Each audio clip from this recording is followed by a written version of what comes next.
могу тигрлерди, спутниктерди алдык. Бронь. Назарыңызда Спартак үлгүсүндөгү сотулган күдүлгөн унаа жалпы салмагы 14-500 кг. Экипаждын ичине 10 адам салынат.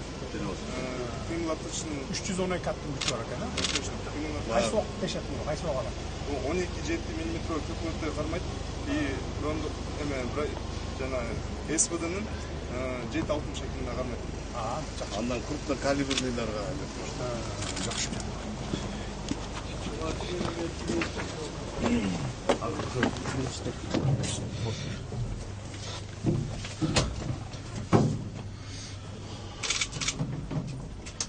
Уралды мотор. Жакшы. Уралды мотор. Ана моундай передвижной автоунаа. Улас Уралдык күчтөрдүн башкы кол башчысы Чамиш Басан Асыр майор Гайыпов.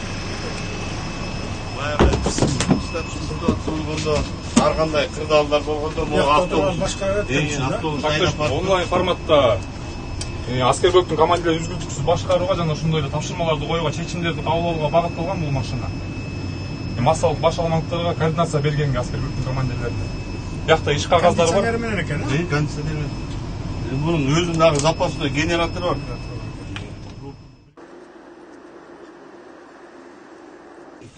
Жана 8 багытта коюлган тапшырманын негизинде. Жолдош башчы куралдык күчтөрүнүн кол башчысы баяндоочу подполковник Темирзаков. Эркинтур.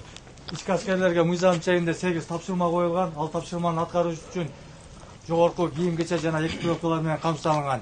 Биринчи тапшырма ички иштер органдары менен биргеликте коомдук коопсуздукту жана коомдук тартипти камсыздоого. Стратегиялык объектилерди жана атайын жүктөрдү кайтарууга.